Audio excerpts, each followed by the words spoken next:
Supervisors.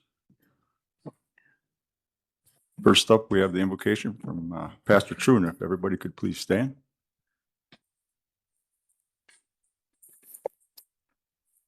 Let us pray. Dear Heavenly Father, we thank you for all these people that have stepped forward to stand up for the work that has to be done in this county, and that they give it good thought and reach good decisions in the plans and works that they have to do. We ask you to be with them during this meeting, encourage them to continue to make decisions that are good for the county and not personal. We ask this in the name of Jesus Christ, our Lord and Savior. Amen. Amen. Thank you, Pastor. Thank you, Pastor. Okay, pledge allegiance. I pledge allegiance to the flag of the United States of America and to the republic for which it stands, one nation, under God, indivisible, with liberty and justice for all. Okay, roll call. Everybody up and running as far as computers? We still need Preston Preston? and Jen. I can't get logged in. Can you override it and sign in for them if they're here? You shouldn't have to do all of I that. don't know if you can.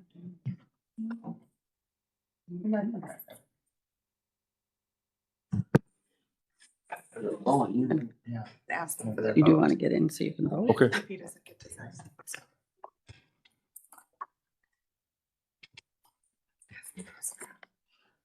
So, By President, is that- go ahead. All are present, and Jeff Ulrich is excused, and Jordan Spacek is excused, unless you are online. Jordan, are you online? Okay, thank you. Very good. Thank you. Next up, communications and announcements from supervisors. Does anybody have any communications they would like to share? I do, Oh, wait, your next public comment. thank you. No supervisors have anything to share? Okay, we will move on to public comment. We have one person sign up. Is that you, Samantha? I believe so. I thought that we spoke and you were going to allot a time for me today to discuss something. You're not on the agenda. What's it about? So this is about balance and equally stratified duties and privilege of knowledge and distribution. Well, we'll give you 2 minutes if you want to step up to the microphone. It's not sufficient, and we did talk about it, and I was under the impression that you had allowed time for this important data. Would you like me to come back on a reschedule for this information to be appropriately Yeah, presented? let's do that. Okay, so when is at your earliest convenience? Uh, What day would be good for everyone? Well, the next board meeting, I would like to look at your materials. So the challenge of that, Mr. Ernst, is that this material would then be delayed, and my concern is that the delay has brought and compounded things thus far, and I would be kind of hesitant because of that. So I'm sorry that I was under the intention that you made space for me on the agenda today, but it is relevant and I want everyone to hear, but if there's no time in the agenda set aside today, as I was promised, that I don't yet know how to adequately and appropriately distribute this information. Okay. Well, I can, Those are capital. what would you like? I would like you to contact me either via email or phone, and we will. Though I have yet So, done that is and it you under neglected to administrative? allow me the No. time today, Well, so they're I usually- guess, So I what would tried you both. like me to do So then? other ones are open.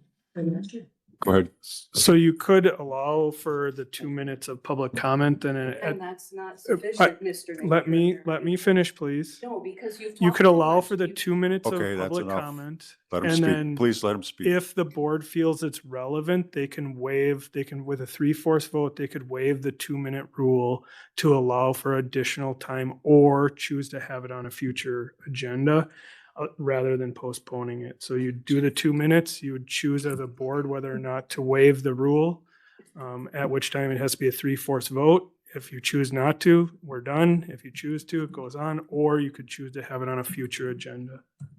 if it's relevant. Are you interested in giving us at least a brief overview and then we can move on from there?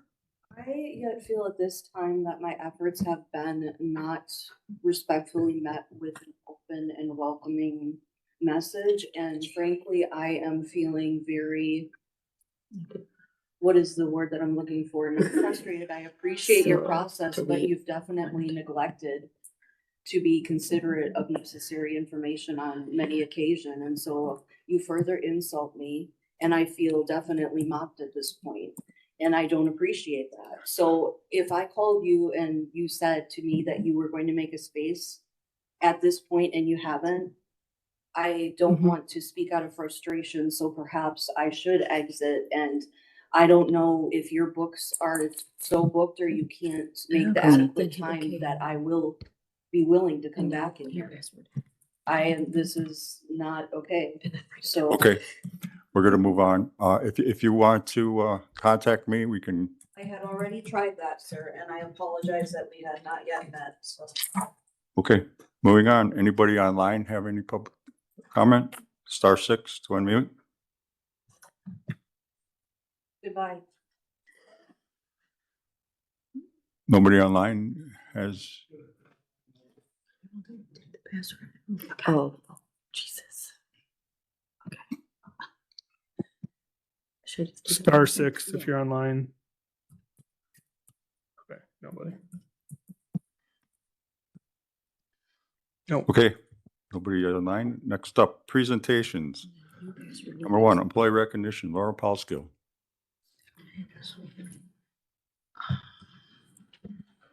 Good morning. Morning. So we have a number of employees to recognize for milestone anniversaries this month.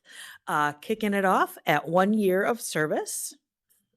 We have Charlie Melbauer, who is a highway operator, Melody Jorgensen, who's one of our ADRC specialists, and Katie Voss, who is a health and human services assistant. Then we have a couple at 10 years. Joel Eider, who is our sheriff's deputy and recreation officer, and Jay Toombs, who's an on-call sheriff's deputy. And then at 25 years this month, Kim Polster, who is our accounting and legal assistant at Health and Human Services. So none of them are in attendance today, but let's give them all a big hand for their time of service here at Tri-County. I'd also like to put in a little plug. We do have our employee appreciation night at the Price County Fair this Thursday. Although it is free admission for everyone because of having music in the park there, we are also providing our employees and board members all with a free ice cream treat at the 4-H Dairy Bar. So be sure to visit the dairy bar and get your treat. I'm partial to the chocolate malts myself. So have a great day. Laura, just one question. Yeah. I'm sorry. It said on the calendar that there's a meeting place for the county people. I think, county- well, there had been last year, but then we didn't really pursue it this year because nobody took advantage of it. So I saw it on the thing and I was like, oh, well, it's not, I mean, Okay. we had a few tables together last year and just sort of like, this is our special seating area, but nobody utilized it. So Okay, thank you. you're welcome. Okay, thank you, Laura. Next up, Phillips Area Chamber of Commerce Biannual Report, Jonathan McGarty.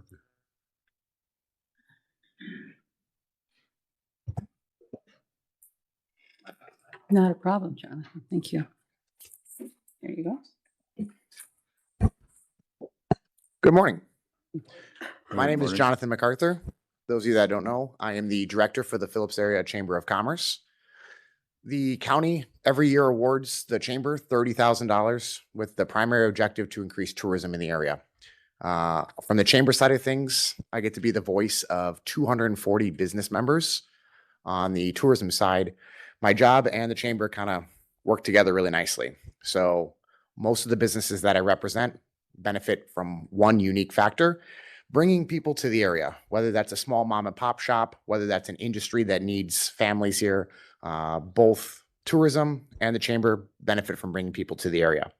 I first want to say that I take that responsibility very, very importantly, not lightly, because when I first moved here, I find that this area is precious and I want to preserve some of the natural resources that we have.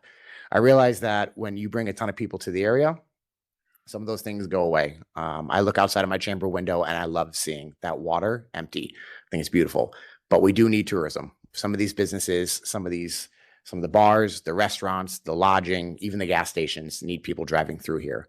So I'm very fortunate that both of these goals align. In front of you, I have a budget that breaks down where our spending is going. And over the last year, we have a large initiative. That initiative is Enjoy Price County. It's a website we're able to funnel all of our advertising to. So we have a lot of different means of doing so. I have 2 advertising agencies that I primarily work with. One is Skyfear, that's Heikki Heikkinen out of Prentice. The other one is Platypus Design, that's Dan Trzynski out of Butternut. So both of them have 2 different objectives, but they both unify at the end. Platypus Design, what they're doing is they're utilizing YouTube and Google Ads. So these are targeting people outside of the county. When somebody goes on Google and they search biggest fish in Wisconsin, we're going to pop up. Price County is going to be there. You're going to see some pictures of people fishing. Anytime somebody's on YouTube outside of the county, you might see a pre-roll ad or an ad that focuses on the woods, the waters, the trails, some of the natural resources that Price County has to offer.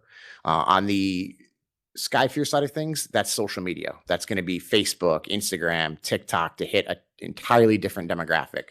So the goal here is to spread out as wide as possible and to target and market to the people that are outside of the county. Meredith, I'm going to have you switch slides. So there's a lot of ways to read the information. One of my jobs is to break down and analyze the data that we have. There's a lot of terms I'm not going to go through, but these are kind of some of the ways that you can determine how effective our marketing is. And I'll have you go to the next slide. So year to date, we are from January to August. We're looking at almost 2 million advertising impressions. What that means is our ads have gotten in front of almost 2 million unique faces across Wisconsin. Meredith, I'll have you go to the next slide, please. This focuses on the Google search, the YouTube search. Again, that's going to be done by Platypus. Year to date for Platypus, we have $12,000 spent. That's usually about $1,500 a month. We spread it out into specific months, so there's no reason to kind of hit the ads really hard during July when our county is already at its peak advertising. So we look at shoulder months. Meredith, I'll have you go to the next slide. These are going to be some of the Facebook analytics that we're going to see. I'll go to the next slide as well. This is going to be like click-through rate. So when you have an ad, there's a lot of ways to look at it. People will sometimes see an ad and they'll just skip through it right away. We want to take some of the ads and we want to analyze how long they've been looking at it and where it goes. So when they see an ad and they're engaged in the ad, are they actually clicking on a link that brings them to enjoypricecounty.com? And when they do, we can track that information. We can see where on that website they're going, what links they're clicking on, how long they're spending on there, or how long they're watching. And even if they're making a phone call to those places, we can track that stuff. We know these are working because we're seeing an increase in all across the board. We're seeing an increase in lodging. We're seeing an increase in overnight stay. Meredith, I'll go to the next slide. And this is a breakdown of our reach. So each individual each individual platform we're able to track and analyze.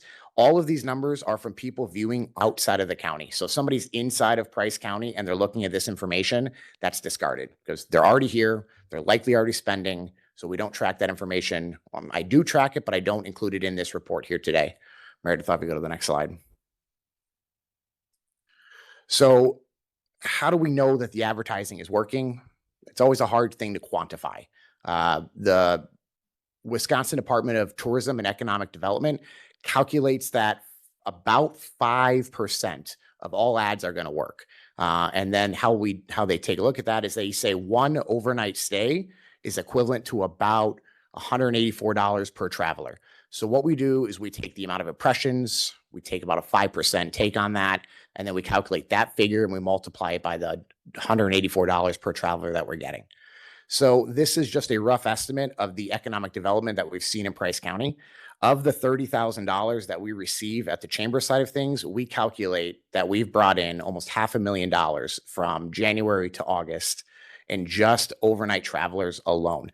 And like I said, we're able to confirm that this is true because we can look at year-to-date numbers and we can see how much this has impacted areas like lodging specifically.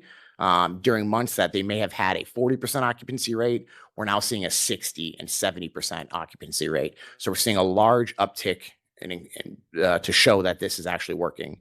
The chamber's doing some amazing things with $30,000. Right now, I think I would consider us our tourism bureau for the area. We get nonstop calls. We're having nonstop requests for information and encouraging people to come to the area. When you guys are doing your budget, I would encourage you guys to review the amount that we're getting and make a motion to increase it. With what we're doing with 30,000 is amazing. What we could do with $60,000 would really move the needle here in Price County. Are there any questions? Me. You said Google search, right? Yes. Okay, I did the biggest fish in Wisconsin. Absolutely nothing about Price County showed up. And I just did the fall color drives because I seen that pop up there. And I see a lot about Vilas County. You're in Price County. Just saying. So in My phone's not though. Like my phone says I'm in Chicago. when you're in Price County, you're not going to be targeted. As soon as you leave the Price County area, your phone is going to start display ads on all social media platforms. And when you do searches, it's going to pinpoint you back. I'm not sure where or what your phone is pinging off of, but I'd be willing to bet you're not running a VPN. And I'd be willing to bet that it is counting you as in Price County. I know I've done this myself outside of Price County, and I'll encourage you guys as well. When you leave the area, do a search, and Price County should definitely float to the top.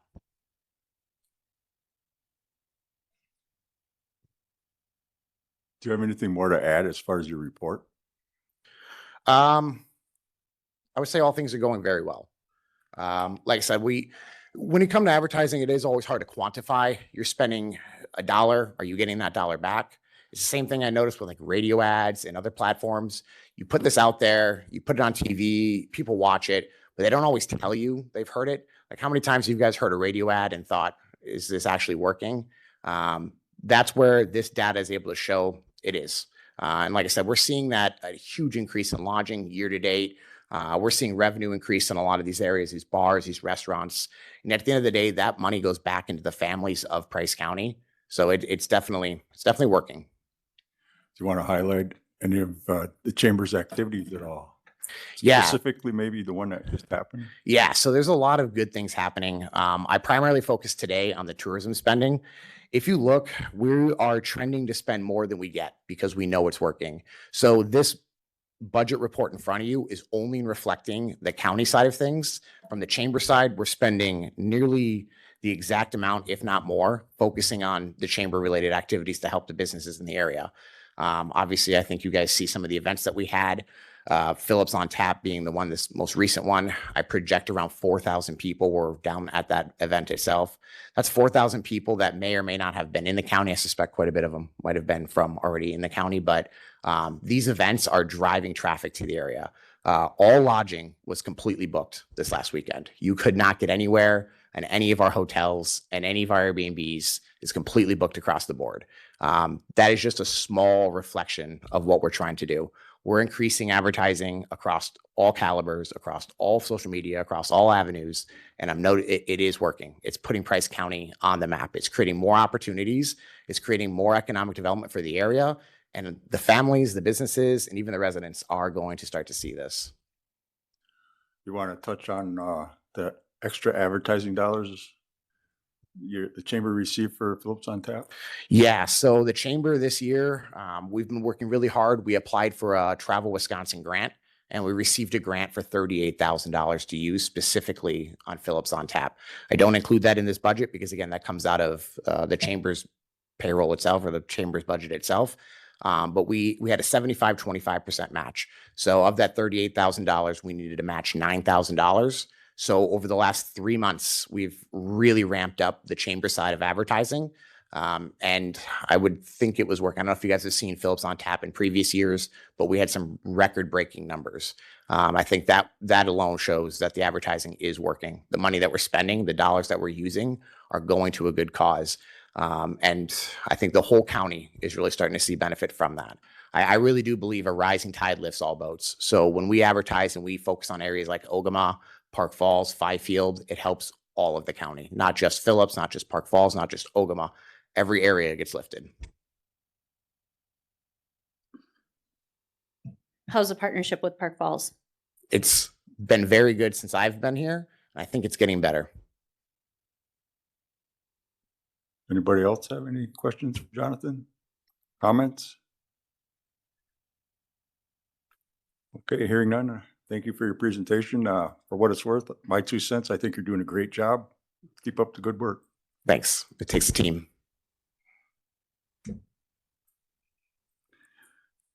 Next item on the agenda. Approval of minutes from June 16th, 2026. Looking for a motion to approve. I'll make that motion. Motion by Hodek, Yeah, it should be up now, is it? Oh, I'm sorry. I'm waiting to share. Nick, can I share?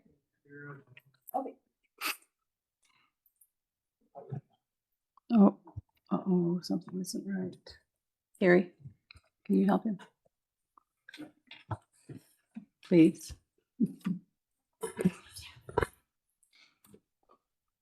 Here's my motion. Okay, did it come up now? yeah, Okay, good. Thank you. okay. Relay the last comment, motion by Polachek, second by Hodek. Any discussion regarding the minutes? Hearing none, we'll go ahead and vote for approval.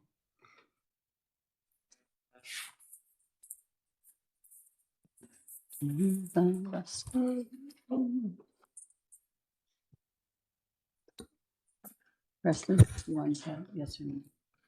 Is yours okay? Yes? Okay.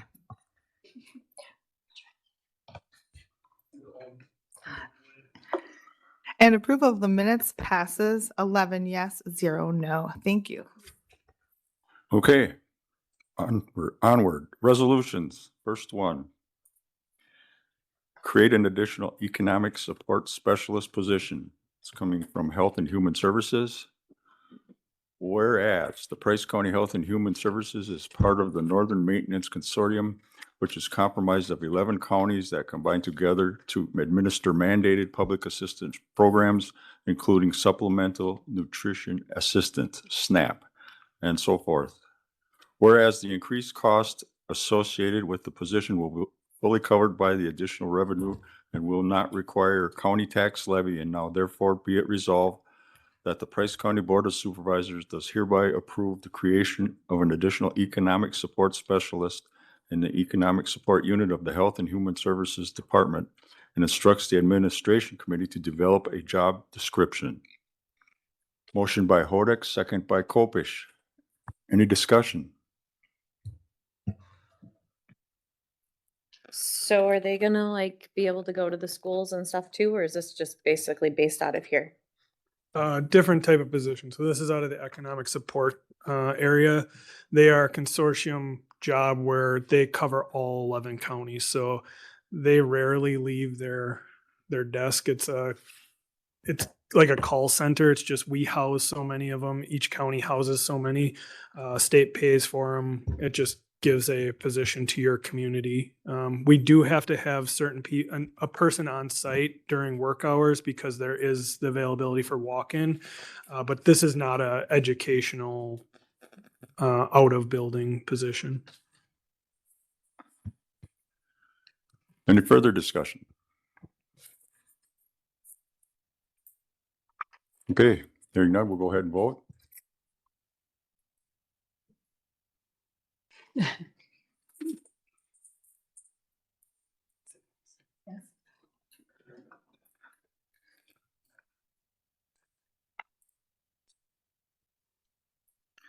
Jen, Jen, He got a message. it didn't connect. Do you want to just voice vote it? Yes, okay. I said, okay. Thank you. Go ahead. hurry, I had to fill out all this stuff and I'd never seen that before. And resolution 14-26 to create an additional economic support specialist position passes 11 yes, 0 no, 2 absent. Thank you. Okay, next resolution. Number 2, amend 7-20 request to apply for Wisconsin DNR 2020 Municipal Dam Grant Program, Cranberry Creek Dam, from the executive. Whereas Price County Board of Supervisor Resolution 412 was adopted as now therefore it be resolved that Resolution 48-09 be amended to require Price County Board approval by resolution of any county funding required by the awarding of a grant to Price County under the Wisconsin DNR Municipal Dams Grant Program prior to submitting any such application for financial aid from the program for any specific county dam project. And whereas needed repairs have been identified at the Cranberry Creek Dam, Wisconsin DNR FF 50.32 KSN 435, so on. Now therefore be it resolved that the Price County Board of Supervisors hereby authorizes the Price County Forest Administrator to be the aforementioned representative, and be it further resolved that Price County agrees to pay their share of the eligible costs, which are equal to the total project cost minus the state share, authorizing funds to be transferred on an as-needed basis from the Capital Improvement Fund to the Forestry Department Revenue Account number 100-79-49270. Financial impact. Total estimated cost for this project is $67,524. State share is estimated to be $33,762, and county share is estimated to be $33,762. Motion by Drobnik, second by Polachek. Before we get into discussions, does Joe, you want to give us any overview here, or not to put you on the spot? Just briefly. This is the dam just south of town, across from the shooting range. It washed out in 18. Just with the different engineering that had to be done on it, took a while to get through. So now it finally got approved. Price, originally was more like in 30,000 or 35 maybe, and now it's 67, of course. The highway shop's going to do the work as far as the install goes. That's 22,000 of the estimate. So basically, the board has already approved this project or this funding, but the cost has gone up, so we're amending it to approve the additional costs. Is that correct? Yeah. Okay, open it for discussion. Anybody have any questions, comments? What it used to be versus. Does anybody want to see what the previous approved resolution looked like as far as numbers go, or? Nope. Okay, we'll move on then, and I don't hear any discussion. We'll go ahead and vote.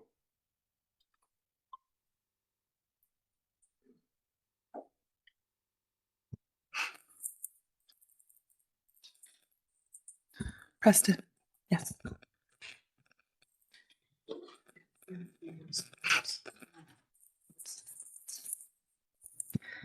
And motion passes 11 yes, 0 no, 2 absent for resolution 7-20, request to apply for WDNR 2020 Municipal Dam Grant Program. Thank you.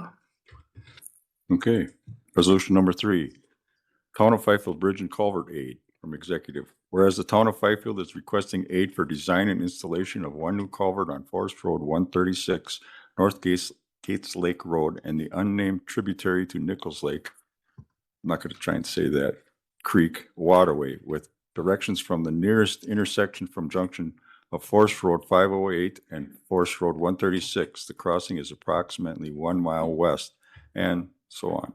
Now therefore be it resolved that the Price County Board of Supervisors hereby approves the Town of Fifield Bridge and Culvert Aid request. Fiscal impact, $12,000 municipal tax levy estimated. Motion by Drobnik, second by Erickson. Any discussion? Okay, hearing none, we'll go ahead and vote.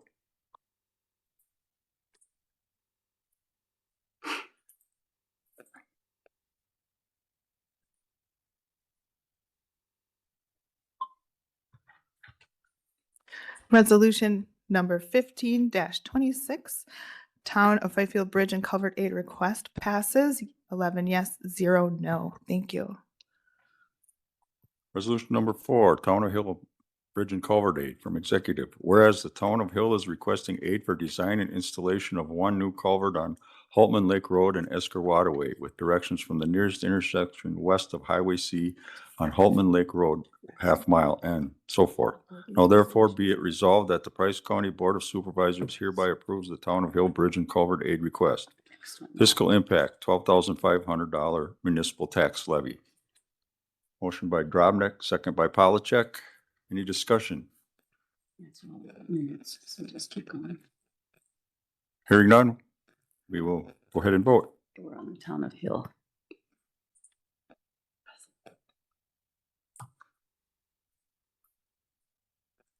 It'll tell you here.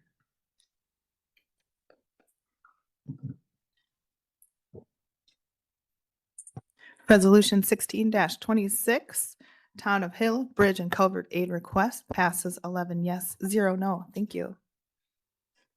Number 5, Town Apprentice Bridge and Culvert Aid. Whereas the Town Apprentice is requesting aid for design and installation of one new culvert on Old 8 West Road and an unnamed waterway with directions from the nearest intersection 1/4 mile west of Beaumont and Old 8 West, legal description, southwest quarter, northeast quarter, section 8, township 35 north, range 1 east on the border of section 29 and 28 and so forth. Now therefore be it resolved that the Price County Board of Supervisors hereby approves the Town Apprentice Bridge and Culvert Aid request. Fiscal impact, $8,000 municipal tax levy. Motion by Drobnik. Looking for a second. Second by Polachek. Any discussion? Hearing none, we'll go ahead and vote.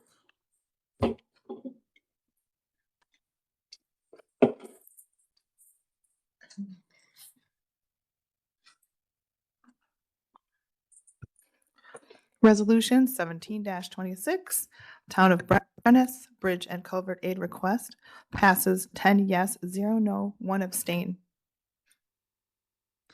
Okay.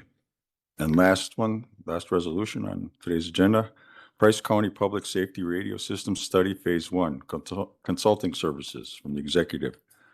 Whereas Price County issued a request for proposals for a public safety radio system facility and feasibility study and received proposals from qualified public safety communications engineering firms. And whereas the requested study will document and evaluate the existing radio system, analyze coverage and infrastructure, assess interoperability and modernization options, develop cost estimates and funding strategies, and provide phased 5-year and 10-year capital and implementation plans, and so forth.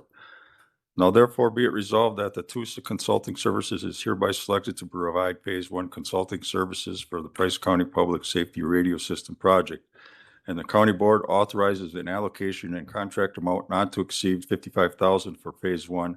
And be it further resolved that the Phase 1 cost shall be paid from Fund 105 Capital Improvement / Bug Tussle Fund. And be it further resolved that the firm selected for Phase 1 will be recommended to provide professional consulting services for Phase 2 and 3 if the county deems the project necessary. And the consulting fees for those phases shall be included as project costs. However, the scope, fees, contracts, and funding for Phases 2 and 3 shall be presented for separate approval by the county board before work on those phases begins. And be it finally resolved that the county administrator is authorized to execute the Phase 1 professional services agreement subject to review by Corporation Council. Okay, the motion by Drobnik. Looking for a second. Second by Kopish. Before we go into discussion, Nick or Larry, do you want to, one of the two, give an overview here? Sure, I'll give a quick overview. And I think the biggest thing we should just discuss is Phase 1, 2, and 3, what that means. So when we had 4 of us in interviews, we had 4 bidders, we narrowed it down to 3. Of those 3 bidders, the sheriff, the chief deputy, the board chair, and myself met with the 3 finalists out of the 4. And discuss just what they were planning, what their idea was for the project. So Phase 1, so what that'll be is the TUSA who was selected would come here, they'd interview the dispatch, they'd interview all the not all law enforcement, but law enforcement, so Park Falls, Phillips, They're looking at the fire departments, they're looking at EMS, they're looking at surrounding counties, they look at the equipment we have with IT and how that all works. So they build a three options, right? You can just get by, this'll work product, Goldilocks product, which is what they probably would recommend. And then here's your Cadillac plan, which will be tracks your people and does all these fancy things, which technology around here may not reach those peaks anytime soon. So phase one, they do all the research. They make sure they look at all the options for products. What do you really need? What do you have? Are you truly at end of life? They then come to you guys as a board saying, here's what we came up with. Here's what we saw in your system. Here's your weaknesses. Here's where you need to work on. Here's what you should. Here's your three options. If you choose to move to phase two is an RFP process. So then we would look at choosing a company, which we would recommend the same company to do the RFP.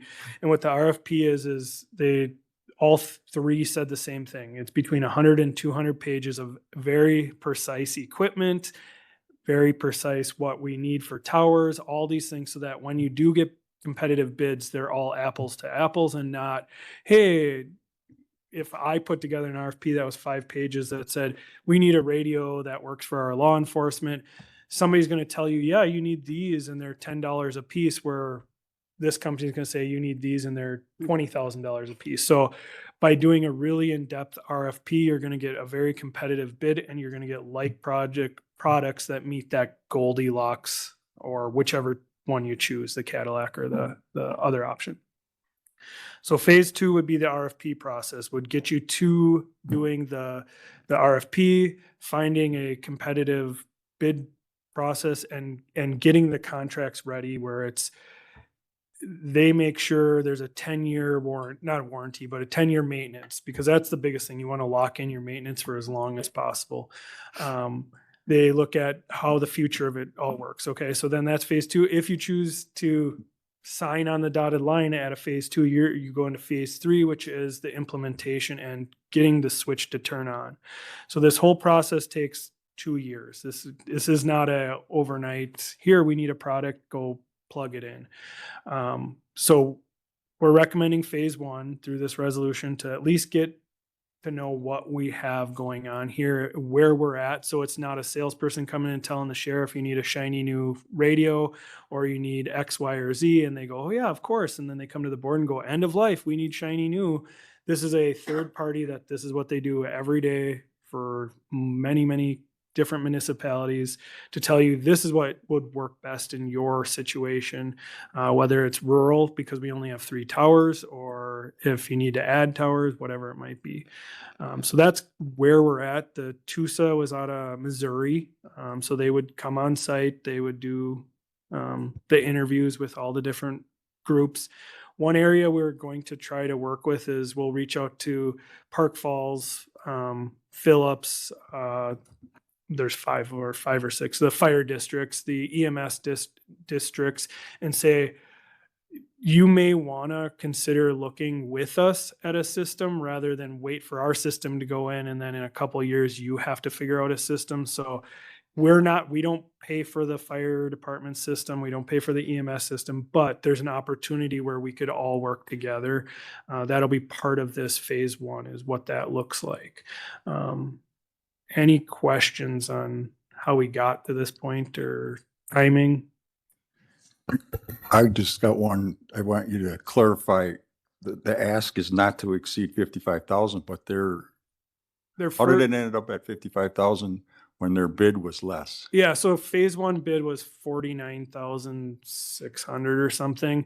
And there may be a situation where if we ask them to come back, that would be additional costs. Or if there was like outside of the current scope, if I came to you and said, hey, we want to have them look at X, Y, or Z that wasn't part of it, they have an hourly rate they charge.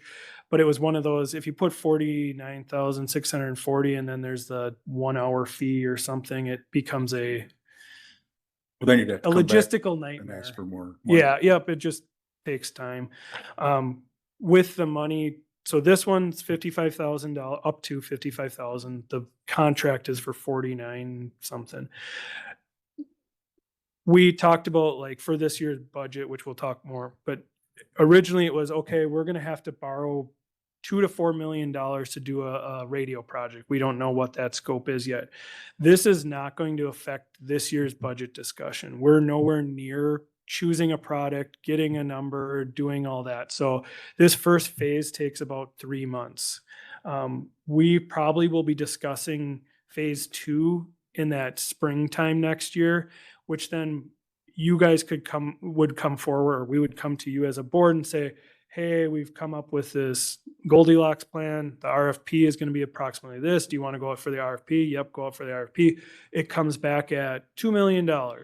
You then would approve a $2 million project to be put in the 2028 budget. So we can still continue to move forward without a lot of pausing and waiting for like a budget process to happen.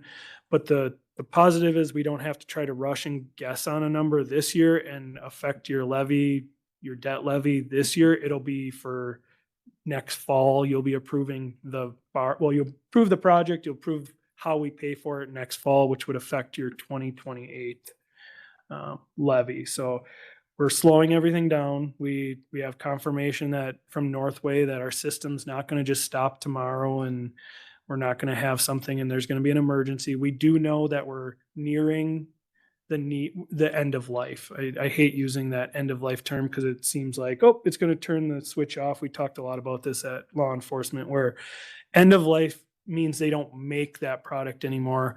It doesn't mean they stop service. That's a different terminology.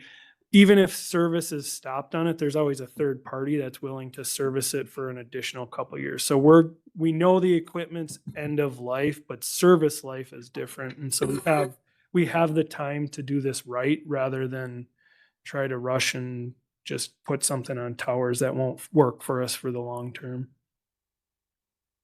Mr. Kopish. How much is in the bug tussle fund? 90,000. 90? Yep.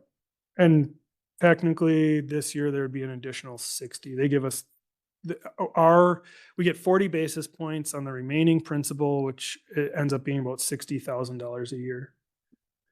So this is just an accumulation of Yep, that? over Okay. the last year and a half. Okay, all right, thanks. So right now that fund is being used for any legal services with bug tussle, and then we're recommending through executive, we recommended using the bug tussle funding to get this phase 1 done, because originally that was the intent, was to use their towers. Anybody else have any questions, comments? Okay, hearing none, we'll go ahead and vote. Okay.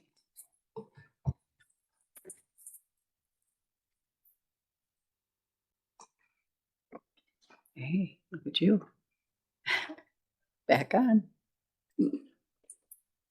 Yeah. And resolution 18-26, Price County Public Safety Radio System Study Phase 1 Consulting Services passes 11 yes, 0 no. Thank you. Okay, next on the agenda is appointments. These are just for information only to be entered into the record. Unless anybody has any questions or comments they would like to put forward. If not, we'll go on to the next item of the agenda. Reports on file, 2025 annual report from Forestry and Parks. It's in your packet, should be anyway. Joe, we must have scared him off. Does anybody have any comments or questions we can direct to Doug, because he's the head of the chairman of the Forestry Committee?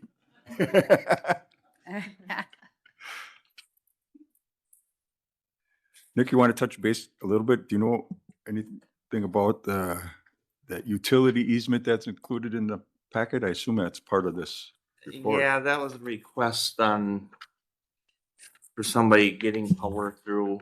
I know we approved it, and the stumpage is to come back to the county if there was any trees cut. It's just along a road. I would like to say though, I was on at Solberg a couple weeks ago. If you guys have not been out to the new part, I think it's something to take a drive through. I think it's all complete now. The final blacktop was being put on. Very impressive, let's say. Very busy also.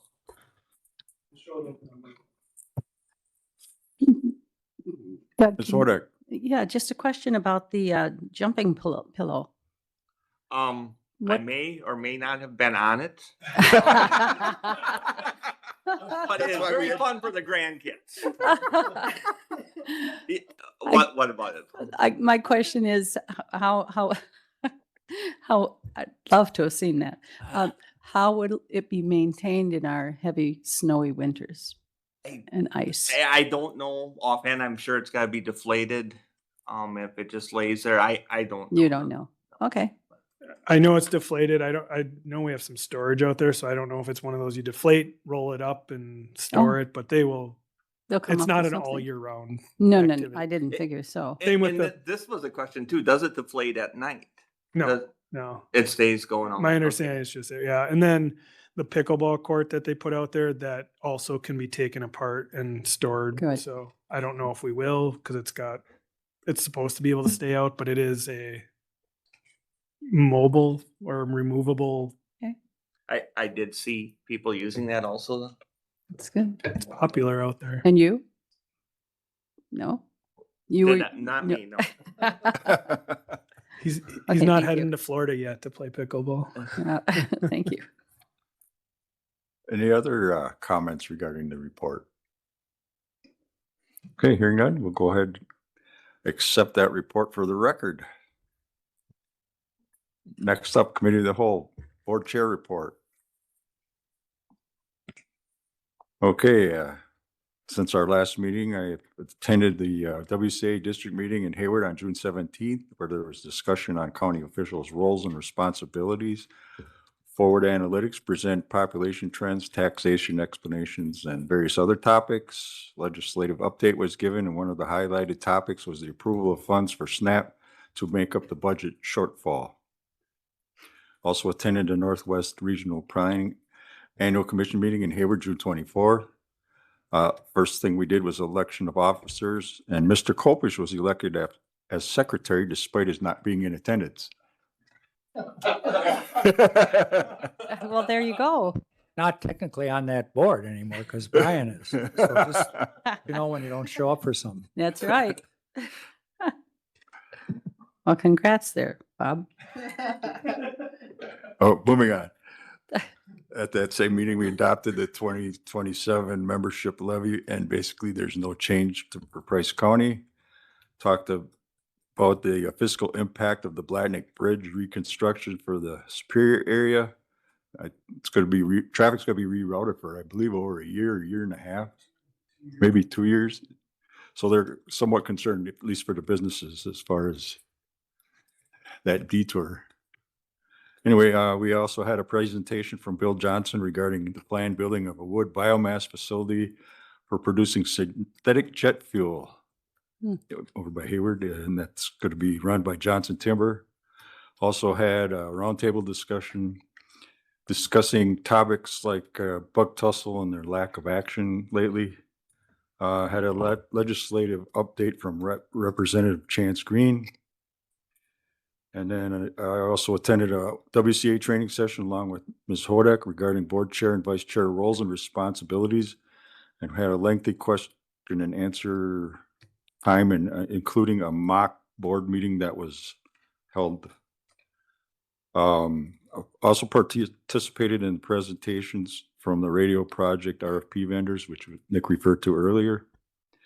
As far as bug tussle update, nothing new. We're still navigating the possibility of getting out of our agreement with them, but I don't know. We don't really know the full process yet, so we're working on it. Do you have anything you want to add on that, Nick? Yeah, so they're calling it unraveling the partnership. Right now, we were kind of in a standstill because Bug Tussle's counsel through whoever their bond counsel was left, the person left and went to a different agency, so they have to find somebody else to do it. we're working with Andy Phillips and Ben Connard from Atolis on our end. But from all the discussions I've had, both parties are interested in resolving this by unraveling the partnership. So we don't want to move forward with a product or a project that won't be successful for them or us, compared to what we originally had discussed several years ago. So timeline, I'm hoping in the next 3 to 5 months, we'll have that all cleaned up. Well, in a nutshell, it gets complicated because you have investors that invested in the bond. They expect to get interest on their investment, and if we back out, the bond's still there. Yeah. So the bond would be paid off early, which, so if you read the contract from a 10,000 foot view, we had a $15 million project. If Bug Tussle did the project and it only cost 13 million, you would be able to close the project, repay 2 million of it because it would be less than what was used for the project, which then would create a $13 million liability. So we're trying to utilize that terminology, saying we both agree that they completed a satisfactory project at $0, which would then pay back the loan of 15 million to zero, and then, or the bond, it's not a loan, but the bond, and then we'd move on and be done. The question is that acceptable through the bond agency legality of, like, the chair brought up, where I invested in a bond that was supposed to be 30 years, that was supposed to pay X dollars, be sold, be allowed to do whatever. And now that's being closed at $0 after 2 years. I didn't get my investment. Some ways you'd think investors be, okay, I'll go do something else. Others would say, but that was my investment plan for the long term. So those are the legalities that we're all working through right now. Okay, thank you. Just one other thing, I attended the various committees like usual and offered input when I deemed appropriate. Overall, it's been pretty much routine as far as county business. Any questions? Hearing none, we'll move on to County Administrator's Report. Number 2A, 2026 Financial Summary and Update.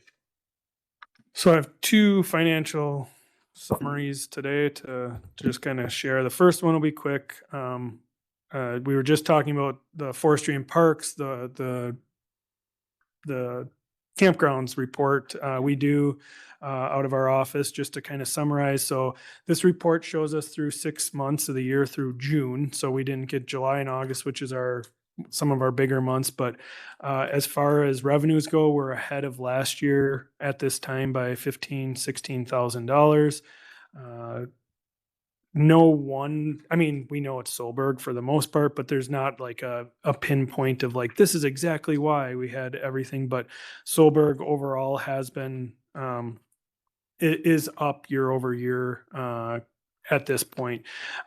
Part of that is the new system where we allow people to reserve. So you're paying ahead.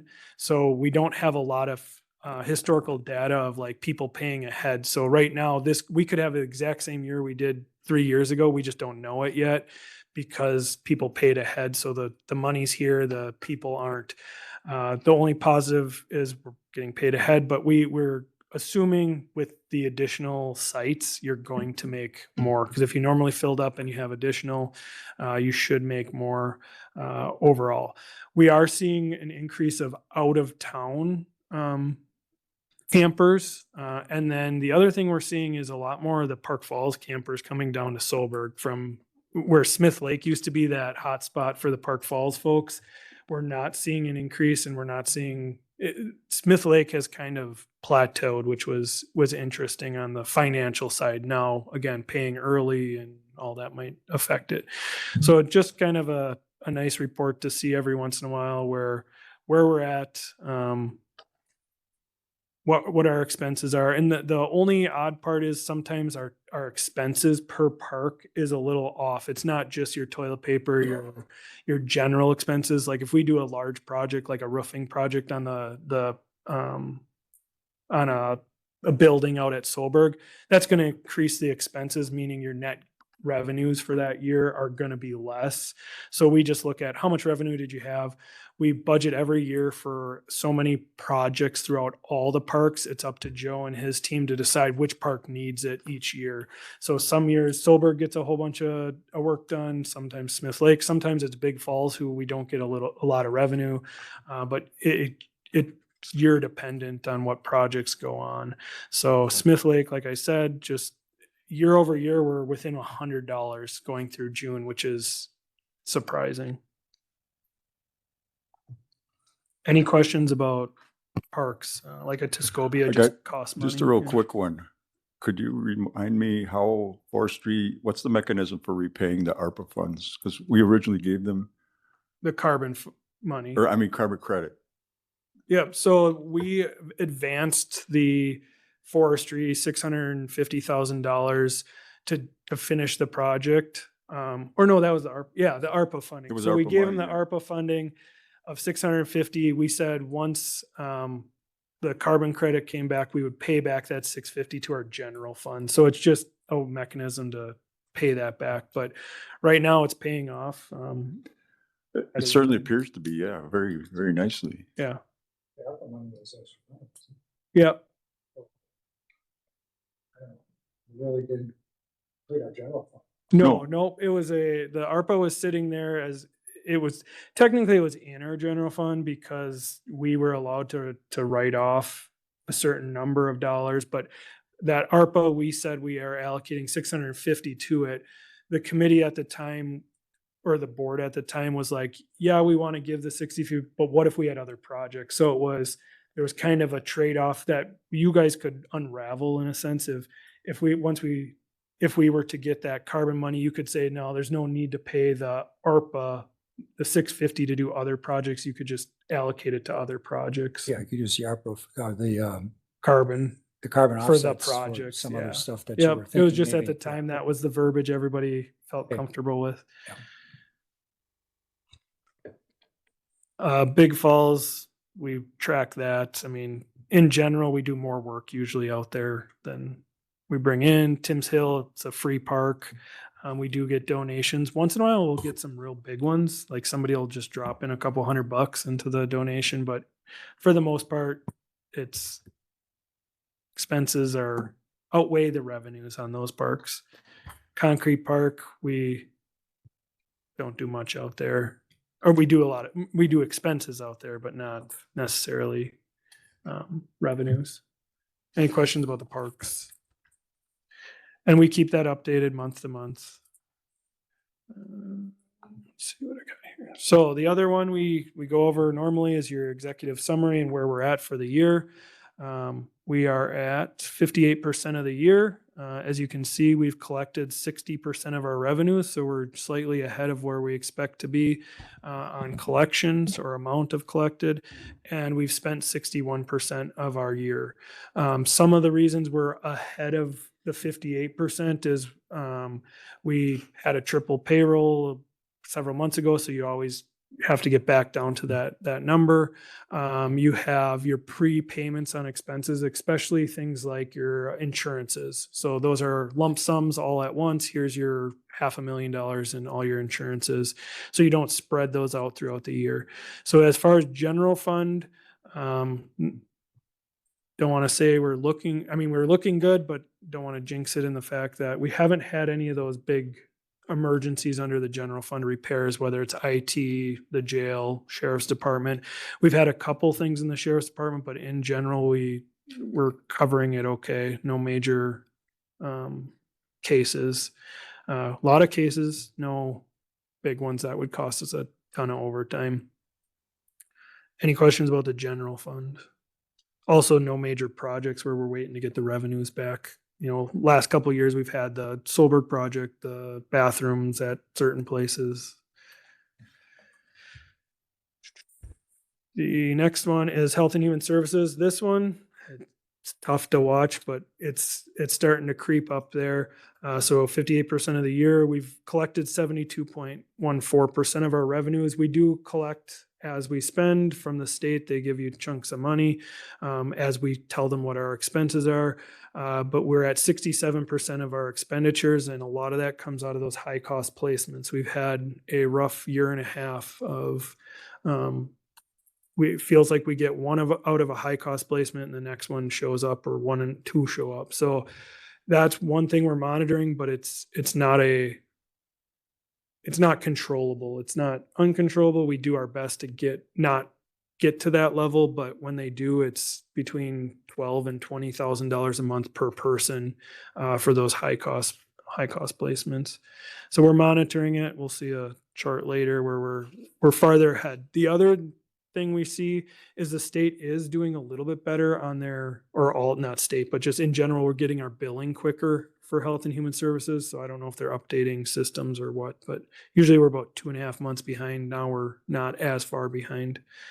Our other funds, which is your airports, your highways, state forest, any special revenues, nothing's jumping out. Animal control, we pay as we, quarterly payment for that.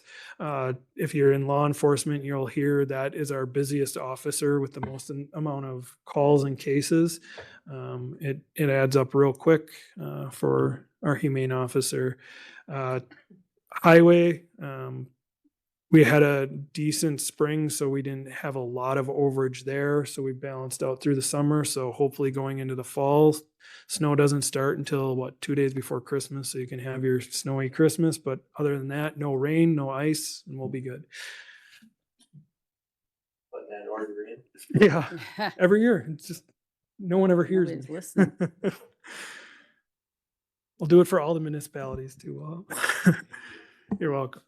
Price County cash, we're about $840,000 less than we were at this time last year in July. You'll see in the next couple charts where that comes from. The biggest 2 items are your high cost placements. We're ahead by quite a bit on what we've paid out on high cost placements, and then your forestry. So your forestry last year at this time had collected about $500,000 more in stumpage. I have to look at the chart. I'm not sure if we're predicting we'll be close or just under our budgeted amount for forestry, but that's a 3-year run. Sales tax, 5.2% more than last year at this time as a total, which we only have through May because that's a 2-month behind process. In May this year, we had $126,953 in revenue for sales tax. Last year, we had $131,694. So it was a slower May, but we're still ahead because the last couple of months prior, or the month prior was a bigger April than normal. And again, that comes down to when you collect it. We are, as a statewide group, we are predicting a plateau on that because we're not seeing wage increases at the same level. And most of your sales tax is collected on discretionary spending. So the higher like a mortgage goes, the less discretionary you have. It's a non-taxable item. So you're not buying the same amount of taxable goods. Stumpage, as you can see, last year at this time we had $1 million. This year we have 551,000. So that's part of why we're $500,000 short on cash year over year when you look at our cash amount.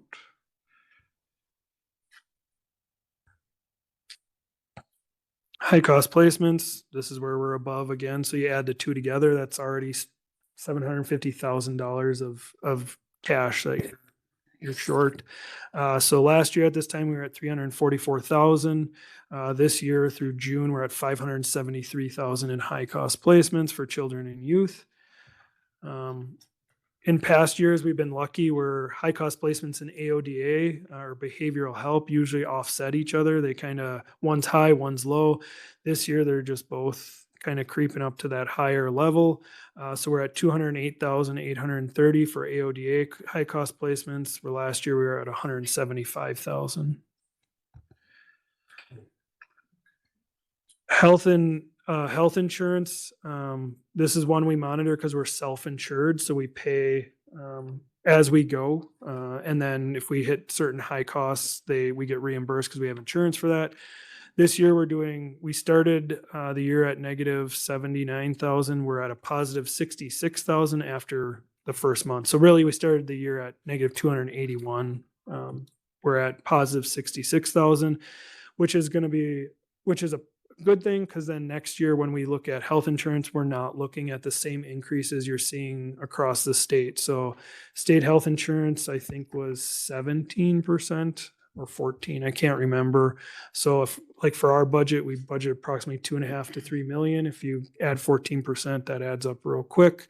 You're seeing a lot of other areas and that 20% for health insurance year over year. So in general, our health insurance fund balance is low. I mean, we would love to see $500,000 to $1 million in there, but we knew this was going to be a long process. So we went self-funded 3 years ago, 2.5 years ago. And so it's just a slow and steady. Nobody make any rash changes or decisions based on where we're at. We've made a lot of changes through the health insurance, whether it's tailored family clinic. We have Health 360, which is helping employees help us by shopping around major knee surgeries, or we're seeing large savings when we're able to help each other, or the employees can help us, and we can help the employees shop around those procedures. Any questions on where we're at and what we're dealing with?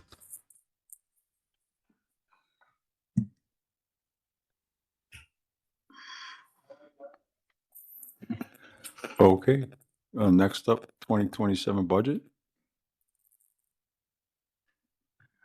All right, Carrie just said she emailed me something for the budget,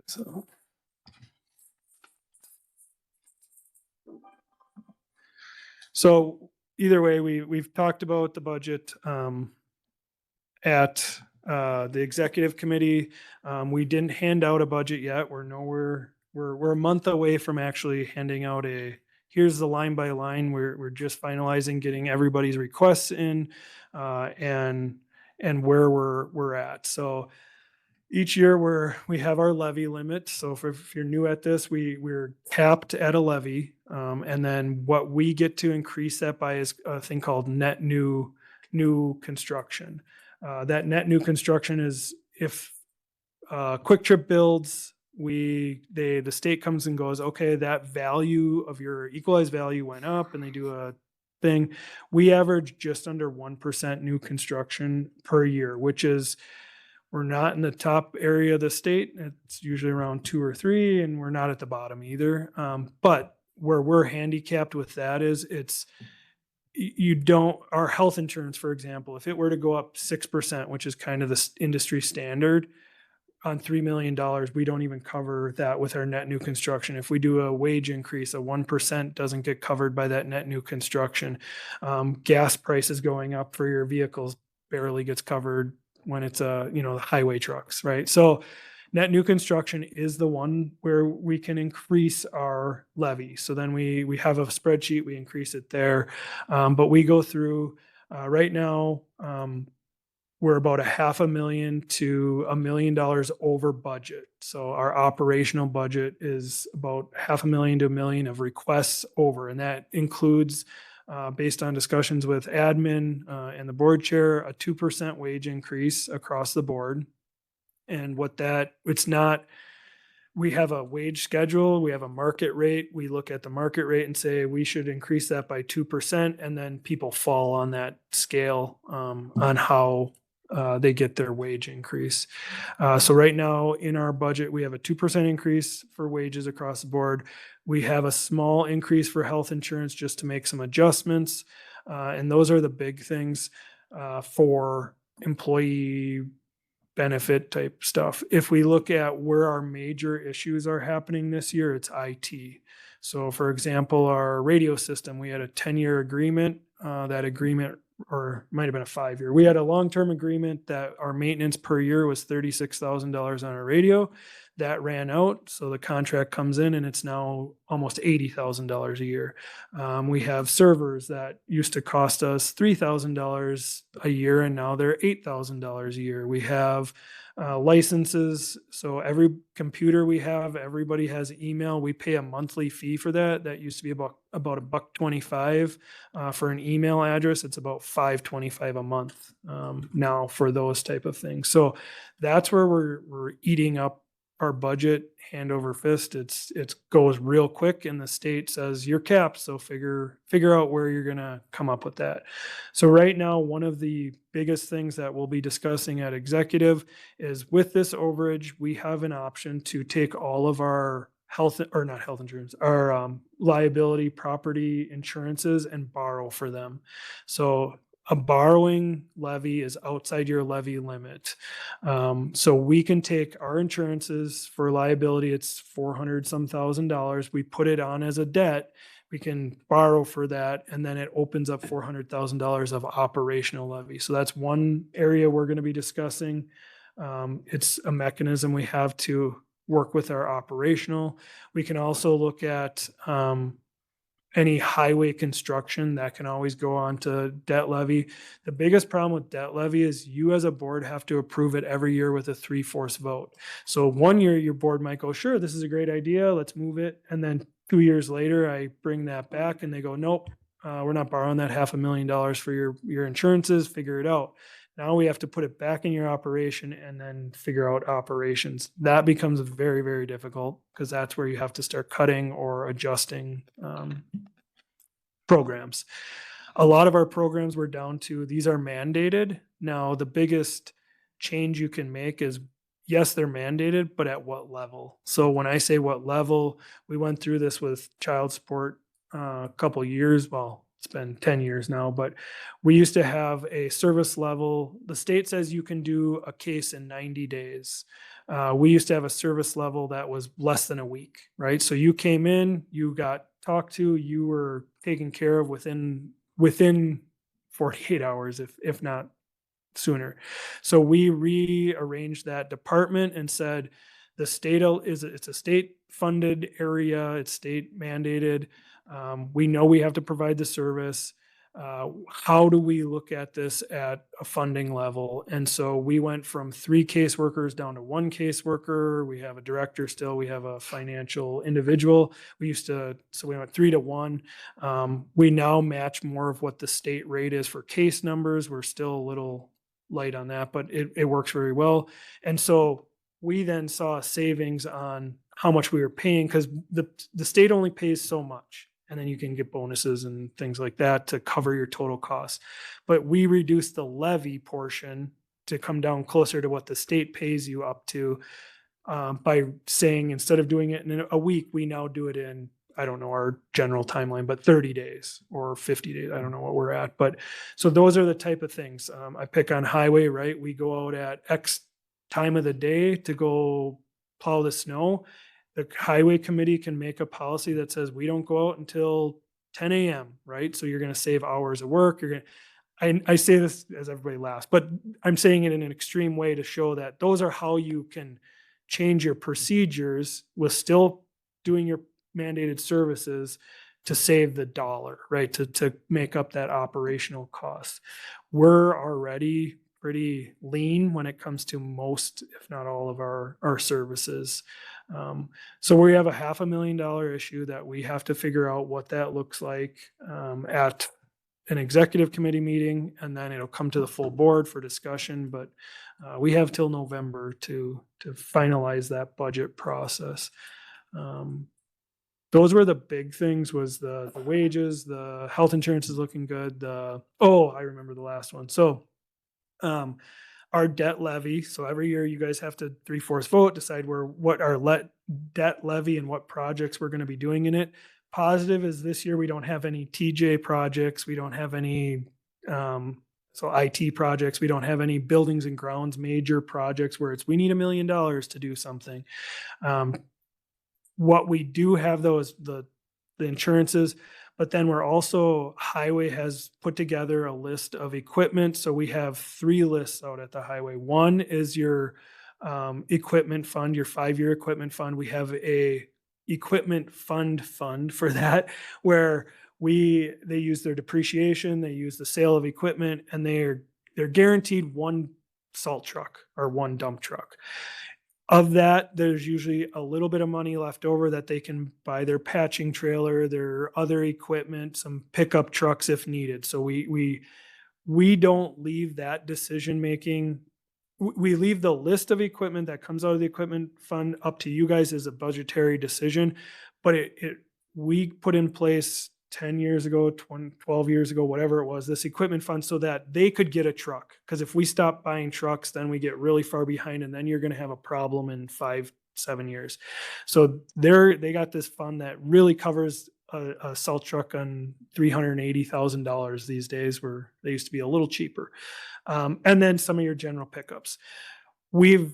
In the last 2 years now, 3 years, we've also borrowed for one additional truck. So a more salt truck. So that's one thing you guys have to make a decision every year. That's not a guaranteed, but we have been now for the last couple of years doing 2 trucks. It gets us on a rotation of about 10 years for those large trucks, which get beat up. And there's a whole science is the wrong word, but there's a whole process to it that we've determined that 2 really works well, but we're guaranteeing 1.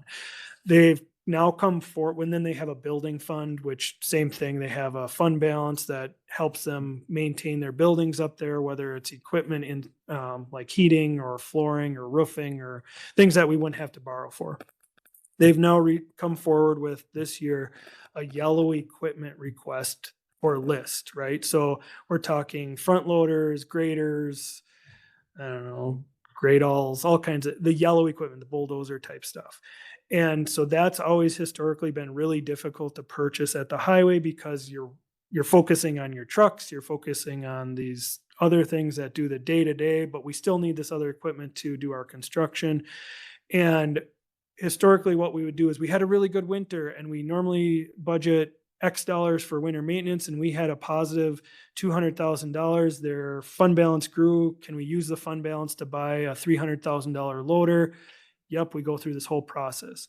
Well, they're requesting now here's a 5-year plan on yellow equipment, and we would request that, or the highway committee is requesting that you look at debt for that. So instead of some type of fund, we would each year borrow up to X dollars. They're requesting $500,000 to be rotating through yellow equipment, and they have a 5-year plan for that. That's something that still needs to be vetted, needs to be determined if it's something that we want to either increase our debt for or stop doing other projects because we want to stay in a certain debt level. That's probably going to be the biggest debt question of the year, is how that's going to work.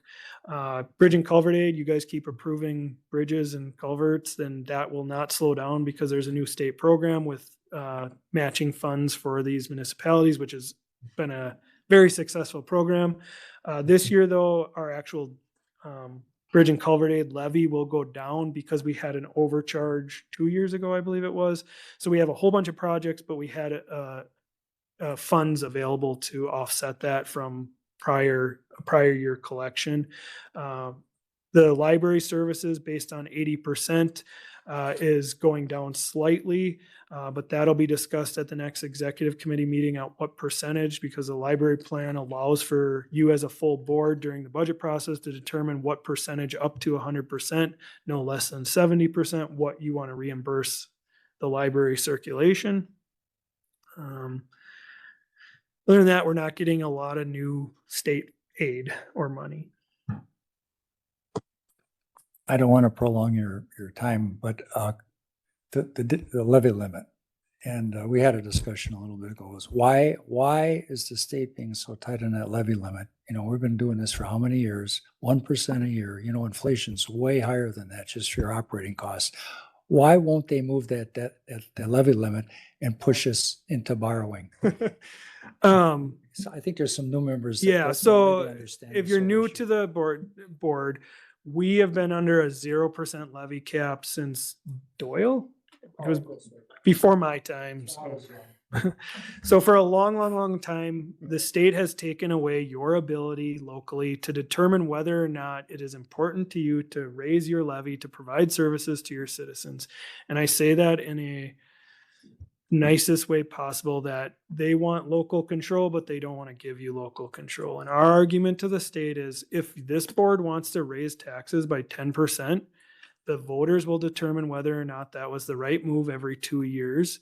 The state says, no, we're going to keep it at 0% because we need this is how we feel is best for your local levy. And what that comes down to is the Republican and Democratic Party, neither of them can agree on how levies should be controlled. I don't want to pick on any one because it comes down to votes, right? If either one of the parties says, I want to get rid of that local levy, they're saying to their constituents in their mind that I'm allowing taxes to go up and we're going to increase taxes. So if you talk to the outgoing Speaker of the House right now, when we discuss this as, hey, can you give us our local control? It comes down to that vote, but it also comes down to, you have options. So your options are: 1, debt; 2, go to your people and ask for a referendum, which, if any of you have been on a school board or had a school referendum in your community, those work well, in gist. So we've seen 2 counties go to referendum for Health and Human Services. It was a big failure. So Ashland asked for $1 million to go over their levy for Health and Human Services, high cost placements, or just Health and Human Services. It failed miserably because it's raising of taxes, and it's hard to educate why we have to do these things.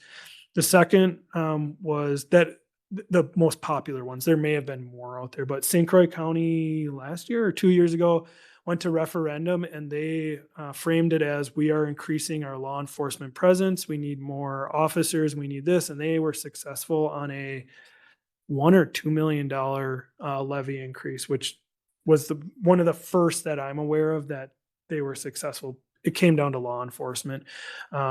It's helpful, right? The safety of the community, it's a growing community, those type of things.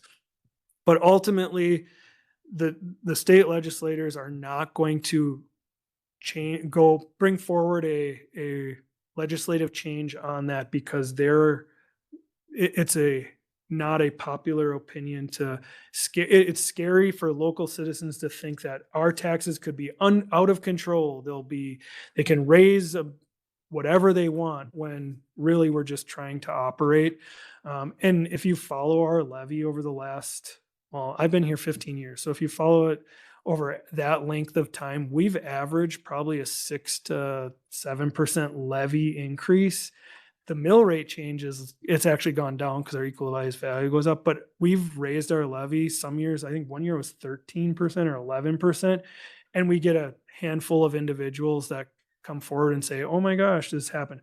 We've had years where we've raised the levy $0, and we have more people come to us and say, my taxes went up because of reassessments, because of schools, because of all the other things. So taxes are a very, very, very, very complicated number and mechanism. There's 100 levers to pull. So in the end, when you guys look at your budget, it's really what works best for your citizens, because I can't tell you how your taxes are truly going to be affected, because you could do 0 and it's going to go up. You could do increase by $1 million and it could go down. And it all determined by what the state does and what your local assessment happens, and how the equalized value piece of pie gets distributed to your area. So Worcester went up a big chunk 2 years ago. Last year they went down, and we as a county raised taxes. So it's a lot of levers. Yeah, so what's happening is they force us into borrowing. And what they've done over time is they keep adding more things that we can borrow for. Yeah. So it's basically the state people don't want to be looked at as letting taxes go up. They want to push that onus back on the local government, and you end up the same place, because whether you borrow it and you put it on the levy there, or you put it on the levy right off the bat, it doesn't make much difference. You're still putting it on the levy, Yeah. because you got to get the money back. I do hear a lot of rumblings from my visits down south that after this November, so going into next year, with potential changes and long-term individuals not running, there is I don't want to say like an appetite to look at it, but there's a willingness to discuss it with counties on what the future of the levy looks like. So that's a positive. Anybody else have any comments or questions for the administrator? Okay, we will move on. Committee chair reports. A, administration. Mr. Warkle. Yes, we met on August 11th and we got a update on the status of employees as we do every meeting. And then we discussed employee benefits for 2027. Health insurance was one of the topics that we talked about. It should be noted that Taylor Health provides for the county and they save us about a third of the cost of other facilities. So that saves us some money. We had a discussion about volunteer benefits, mainly dental and vision. We discussed the county's lifestyle perks program, which is a very successful program. We had a discussion about group life insurance benefits, and the committee agreed that the administration should investigate and see what that would cost. There is going to be an employee benefits fair on October the 21st from 10 to 2. And employees will be able to come in and ask the various vendors questions. We had a discussion on the 2027 budget for wage increase. And I guess the general consensus is we're going to try to do 2%.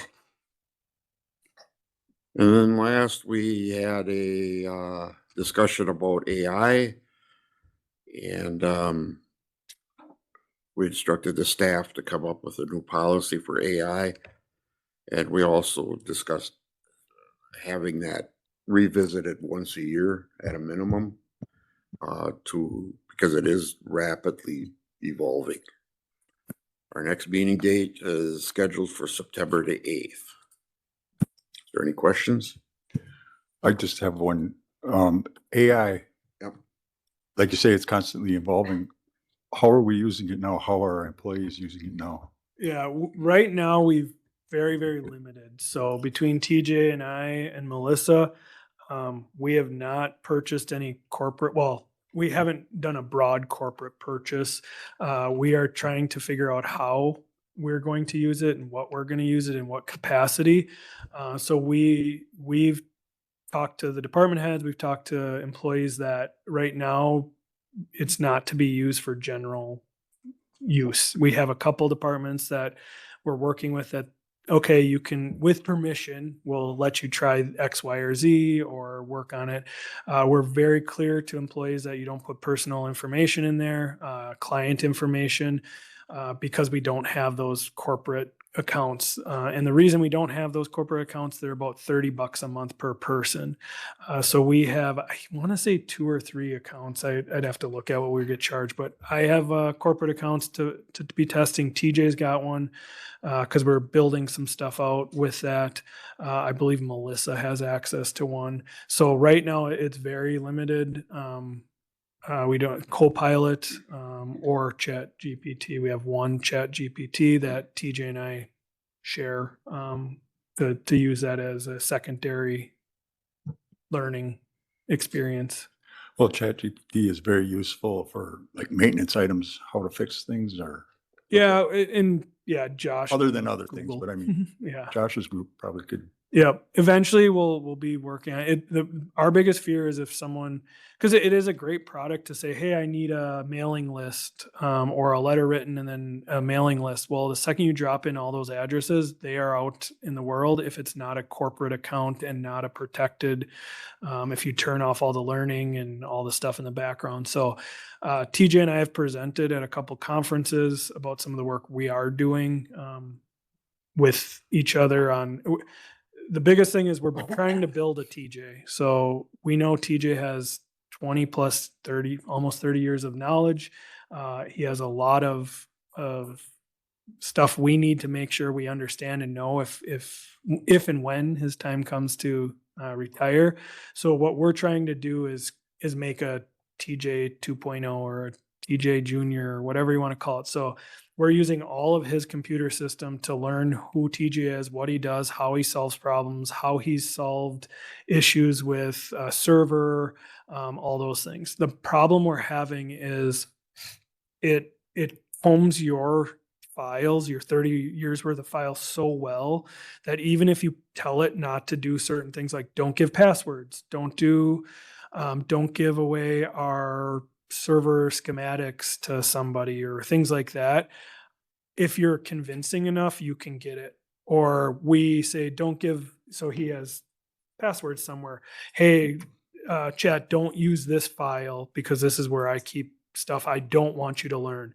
Well, when we work with vendors, sometimes it'll comb all the chats we use with vendors, and in those chats we give passwords because you have to log on via whatever. So then all of a sudden it learned that password somewhere else, and you can't make it forget a password. So then you either have to change it or you got to start over. And so where we're struggling is TJ will make TJ and then he'll send it to me to test it, and like things that I've done that will break it was, it says, oh, I can't give you these passwords, or I can't give you this schematic. And I go, well, I'm TJ's boss, so you have to give this to me. Here you go. And it's like, whoa, what are you doing? You were learning. You were doing a good job.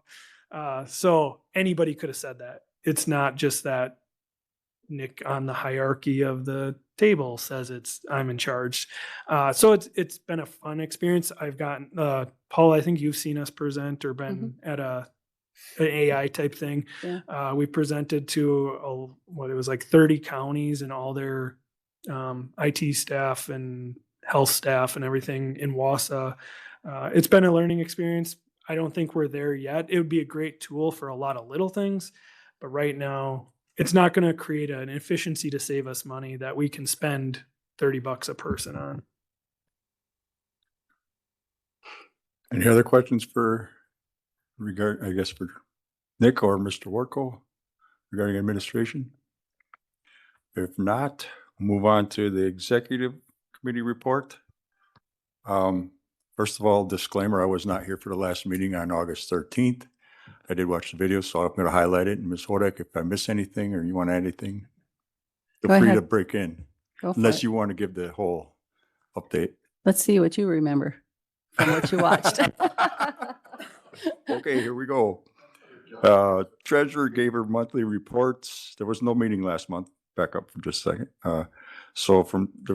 Last meeting was in June. Treasurer gave her monthly reports, and they're now sending out invoices to towns that the county collects tax money for. There's 7 townships, the same number as last year, but Georgetown bowed out of having the county do it, but Eisenstein has now been added. And there's a new tax software informational meeting coming up in September. There's 16 properties in REM going to court this week. They started with 73, down to 16, and once the court process is done, CMAs will be done to establish first round auction pricing. RFPs have been sent out to realtors asking for quotes to do the CMAs, and they're due back August 31st. Register of Deeds gave a report. They're very busy in June and July. One July sale alone was over $2 million. The total July was over $20 million. Budgeting for new software that is cloud-based is ongoing, and although we're not in the cloud right now, for the most part, it looks like that's the way things are going to go. That's the future. Yeah, and that was that was Register of Deeds. So there's a product through Register of Deeds to make, if we were to ever have a ransomware or any type of cyber attack, if we go to this product, the Register of Deeds would be up and running within hours rather than whenever we can get our stuff back. So it's $10,000 to get going, and then there's a yearly fee. But if talking to TJ, we spend 2/3 of that to do it locally with the number. We have to have a server for it. We have to have the maintenance on it. We have everything. So we'd be able to eliminate one server. We'd eliminate that service contract. It costs more, but in the end, it's a better product for when, not if, we have a cyber attack. And one thing that was stressed was if we do get infected, so to speak, the Register of Deeds can get a laptop from the vendors, and she can be back up and running in a couple hours rather than Yeah. a couple days or weeks or, Yeah. you know. So then it lets realtors continue to sell, lawyers continue to do their stuff, all the deeds, all the death it keeps everything moving. So Mhm. it's worth the switch, and it's less for us to maintain in the long run with servers. We will still have backups. We'll still have all that. Okay, next on the agenda was the administration report, which Mr. Nick already basically highlighted that today. Clerk gave an update. She's been very busy with the primary election duties, and in my opinion, it was a good turnout for election. I believe it was over 49%, Hmm. which to me is a lot for a primary. Yeah. There was discussion regarding the resolutions that were brought forward here today. There was an update on bug tussle, which we discussed already. And I guess, Ms. Hodak, you have anything you want to add? Just the one thing. Nice job, Brian. Good job. I was following you. But I thought it was interesting that we should note that the Fair Commission came and gave a presentation. And that was Darren Brodka and Alexis Shinebeck presenting the updates on the fairground. And they talked about over recent years having invested roughly $265,000 into the property upgrades, the historic barn restorations, and the grandstand improvements.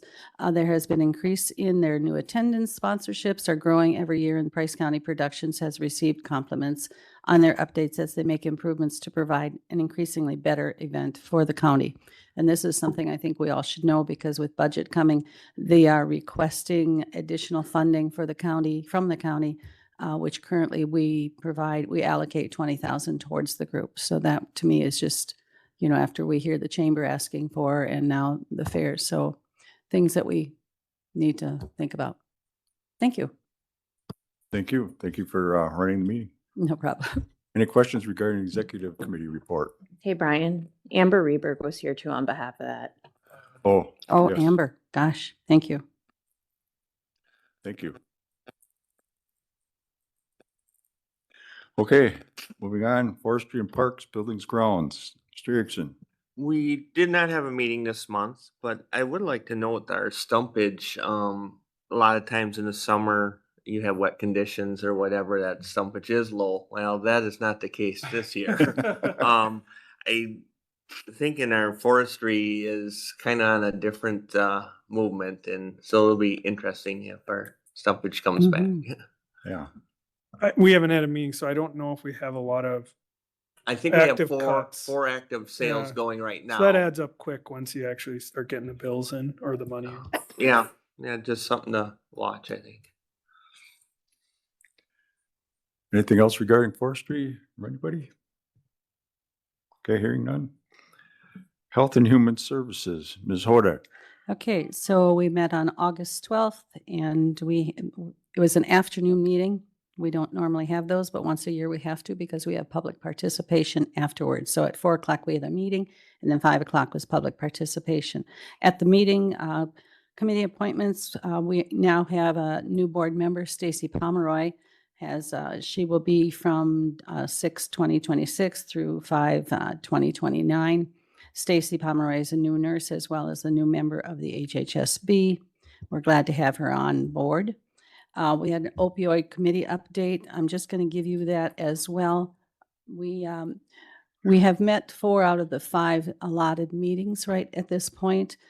Discussion and review of a list of preliminary recommendations for utilizing the opioid funding and the resolution process. The list was presented later that day because we had our meeting at noon, and then at 4 o'clock we had Health and Human Services. It was recommended from the opioid committee that we provide the Health and Human Services Board with this list of recommendations, and they should take it back and study it and then come back to our meeting in September, which will be we'll flip it this time. It'll be prior to the opioid committee that day as well, and see what kind of suggestions they have. On this list, we have different areas, either through the schools or the help me, Nick, I don't have my list with me, the schools, the Health and Human Services Board. I'm talking about the opioid committee. Oh, yeah, the list will come through them. There's like His House of Hope, there's money set aside if there Right. was a female version of that. Schools, health department is probably the largest one. Law enforcement, looking at a Law product enforcement, that right. tests the drugs so we can get people into rehab is quicker or deal with that issue quicker. It's also safer for our officers. So we set up the, $1,000 worth. right. And so Mark Diston, who is on the board of the His House and Hope, and that's the only group or business of any sort in Price County who has come to us with any requests. And he came to answer questions about this Genesis program, which is a curriculum that they're rolling out in the His House of Hope. It's pretty new. And I know at this time, Kayla Borgen from behavioral health, she had concerns, not concerns as much as just questions. Was this a curriculum that we as the county could partner with them so it would help with the cost of that and if it's going to help? So those are all real new questions that we have. So nobody really has a big answer for it, but it's something that we're looking at. Just showing you these are the things that we're looking at. They also came with a request or a quote for a surveillance system within His House of Hope, and all of this is on file. We so now the Health and Human Services Board is charged with looking at this list that was provided to them, and then that will be a discussion unit for the opioid committee then at that time. So going back to the Health and Human Services meeting, I just thought you should know what was going on with the ad hoc committee at that time. Public health, the annual report for public health was on file. There's a recap of 140 review. The final findings and recommendations should be delivered to the county soon from there.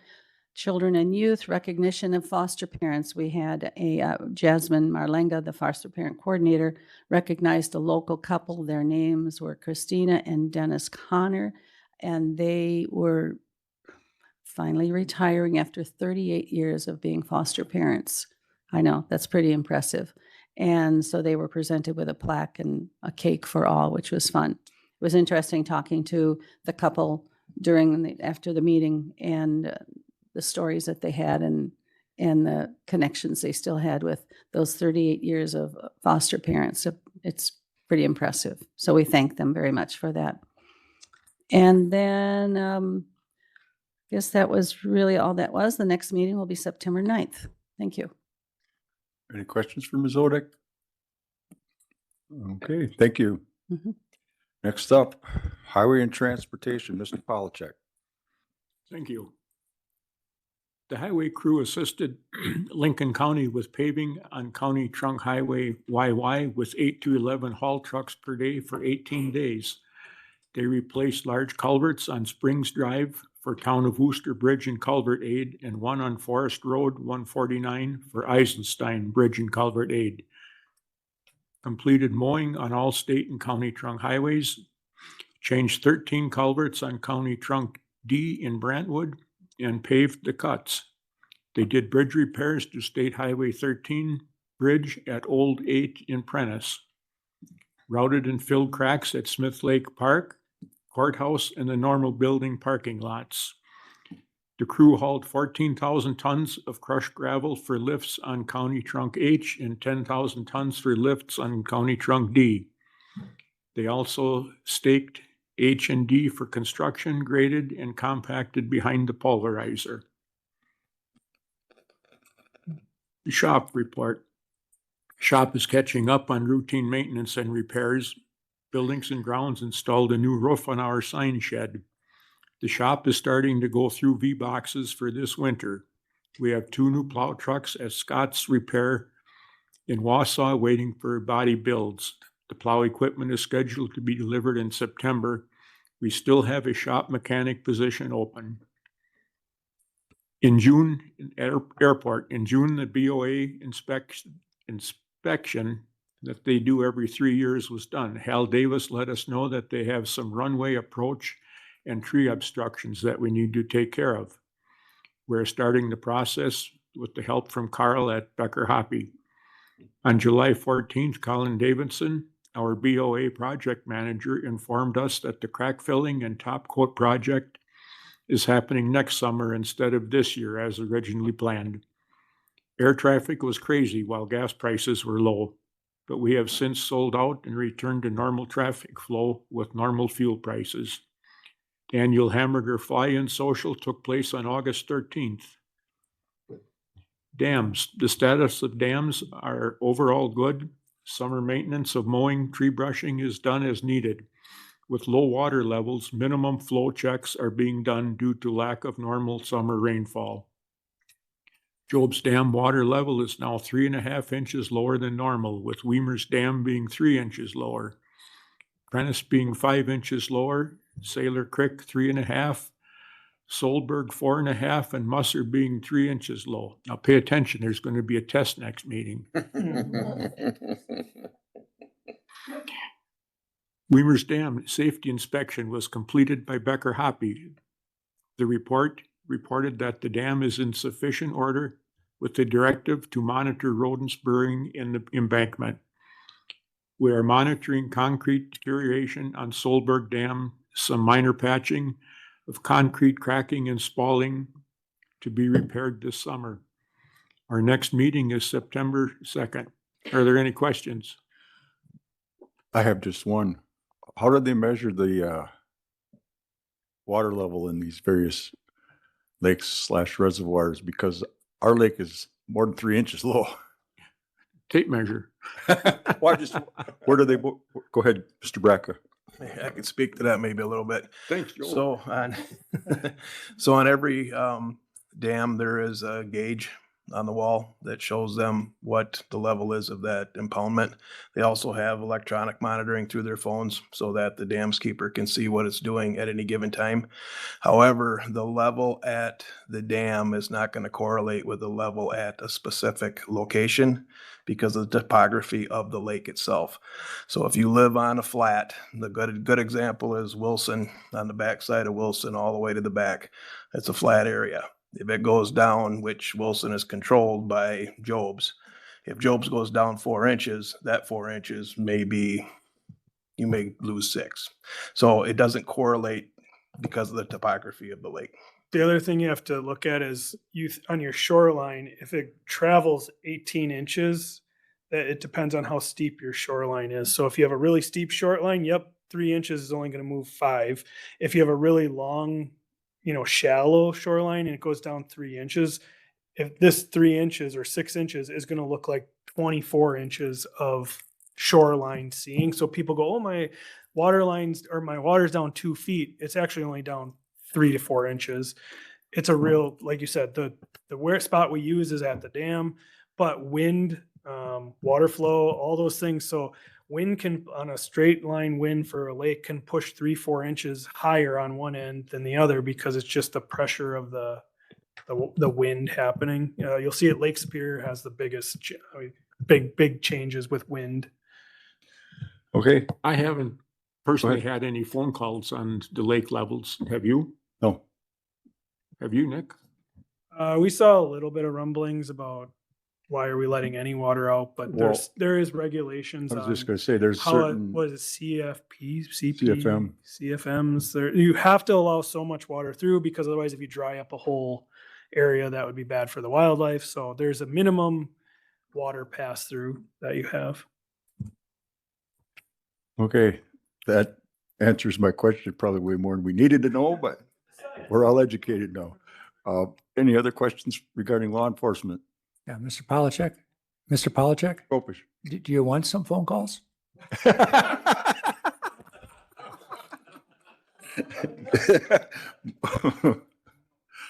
On that note, we'll move on to land use and UW Extension, Mr. Kopish. We've had a fairly busy committee here the last few months, starting off with that first meeting after the election with the gravel pit out here on East Soberg Lake Road, and it's been pretty active. We had 2 meetings since the last board meeting. One we had on June 18th. We had 5 public hearings. One had to do with building a home 3 feet to the property line on East Wilson Flowage Road in the town of Elk. We approved that. Normally it's a 10-foot distance, but sometimes doing this corrects a problem, a bigger problem than what, what we have by putting it at 3 feet. We've had a couple homes that have been over the property line, and moving them to 3 feet is definitely an improvement. So that we had the same kind of situation going here. We also had building a home 5 feet to the property line and 30 feet for the town setback, and those are normally 10 feet and 33 feet. We got the owner to agree to the 10 feet, and the town was happy with 33 feet. So we went ahead and approved that one. That one had a bit of public comment. We had several people that weren't too happy about that because of the speed on the road or whatever, but we did approve that. We had a reclamation plan by Granberg Brothers for a gravel pit on Highway 8 in Prentice. We approved that. We had building a shed 54 feet to the center line of Bromstead Road. In Fifield, we approved that. Normally, I think that's 60 feet. That's where the county gets involved. You know, it's between the county and the town there. And then we had one for operating a small-scale dog boarding facility on Schnur Lake Road, and we postponed that. There was quite a bit of public comment on that. We had a decision that we made on the Janik and Sons for the gravel pit on Solberg Lake Road. We amended 2 conditions, and this was a lot of controversy. You're probably not aware of this, but we had a lot of controversy on this.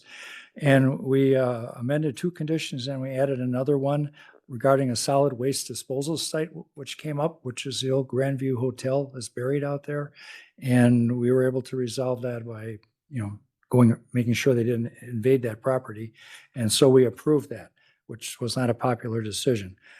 Then we had a decision on the reclamation plan by Janik and Sons for the same pit, and we approved that.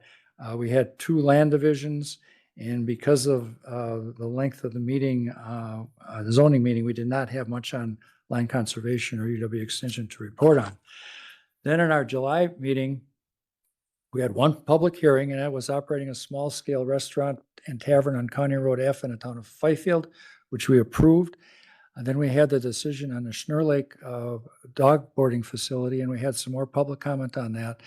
And after all the discussion we had on it and the size of the lot and all the stuff having to do with animals, we did deny that permit.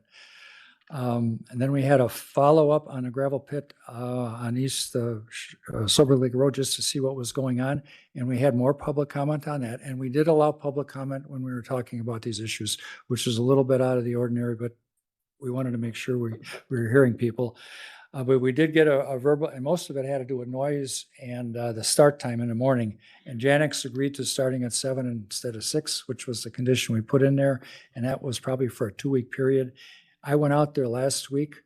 It's a nice, serene environment. The new road is in. It's crushed stone, and there's a big pile of filtered or screened topsoil sitting there. That's all that's there. There's no noise. There's nothing going on. So right now it's quiet. And they're planning on starting in the back part of the lot with the gravel pits. So they're probably not even going to be able to see it because it's back in the trees. So we'll see how it goes. We had 1 land division. And then on land conservation, they were working on grants, getting the grants and funding set for this year's season as far as the projects. And they were working on some imported invasive species that we got here from somewhere out west. I'm not sure what all that was, but it's something. So that's the main thing on land conservation. And then we did have a pretty good extension committee meeting. We have changed the venue on that. We're going to a larger meeting every quarter instead of having them come every month. And then people have to leave their works. They got to travel from it for maybe not a lot. So we're doing it more on a quarterly basis. And I think this is going to work out. We'll get periodic updates in between, but it's not going to be the extent of the meeting we had this last time. So we had the assistant dean from Extension, Jason Hausler, and he gave us an update. He talked about the loss of the FoodWise and SNAP programs, and they I guess, reduced by 100 positions in 2025 because of that. We also had a preliminary discussion on possible addition of an educator position in Price County. Possible, don't get excited, it's possible. We have to talk through this yet. Then we had an update from the 4-H educator, Julie Drippenbrock, on the 4-H, AmeriCorps, and summer intern programs. And we heard from the actual people doing it. The young ladies were here and they all gave us a report. They were about 2-minute reports. They were pretty nervous. And then we had state horticultural specialist Bruce Springer who also gave us an update. And that's it, unless you have some questions. I have just one. Yeah. Regarding that pit. Yeah. Out on Silver Lake Road. Has there been any complaints as far as traffic? Because I have heard that they are starting to haul out of there. Well, Just curious how probably it's the going. topsoil. Hmm? Probably the topsoil. I don't know what they're Yeah, hauling. because there's no gravel that's been But mined so, yet. Yeah. but not, I haven't heard any complaints about that. No. Well, Now that's that good. road, the one condition we'd had is the road going in has to be at least 100 feet from any driveway. And where that road is, it's not across from anywhere. Correct. And I haven't heard anything. Maybe they're just giving up on us because we approved it, but I don't know. Okay. Yeah. Anybody And it else? was really nice and quiet and serene when I drove by there the other day, so. Well, that's a good sign. Yeah. Anything else? Anybody else? Mr. Dominic? So when we deny something, Yeah. like what's the next step? Like if there's still ads out there and they're still taking things, like is that that's- something we get, like, I mean, Evan's gonna bring back to us, or do you know what I'm trying to say without saying it? So if it was reported that a business was doing business without the proper permits, then we would look into it. But we don't seek that out, as in, like, we're aware of it, obviously, that they're looking for that permit to have that boarding. We are aware that there's advertisements out there. There has been for a while. But we can't just bust on a door and say, hey, do you got a dog in here? It would have to be a little bit more reported, but that would be an Evan would review it. Yep. I would anticipate a neighbor making a phone call Yeah, usually that's what. because they were very much against that. And so if they're doing it and there's some issue, we're going to get a phone call. And then we can do something. Yeah. What's the dog doing? What is it? On Schnur Lane, you know where Schnur Lane is? Backside of Schnur's Lake. It's on Schnur Lake, and it's just a little gravel road would be the southeast corner of the lake. The whole Hellberg Farm is right next to it. Just a gravel road. There's maybe 7 properties in there. They're all 100-foot lots. We've got a thing on animals where they got to be at least 100 feet from a property line. It doesn't say dogs, but it's a cow or a horse or whatever. And it really isn't suitable for what they want to do. And of course, with dogs, you worry about barking and all that kind of stuff. And on a lake, it's going to echo all over the lake. So we just didn't think it was the right thing to do. And all the residents there were not in favor of it. So we'll see how it goes. Anything else for Mr. Kopish? Okay, thank you, Mr. Kopish. Mr. Palchek, next up, law enforcement.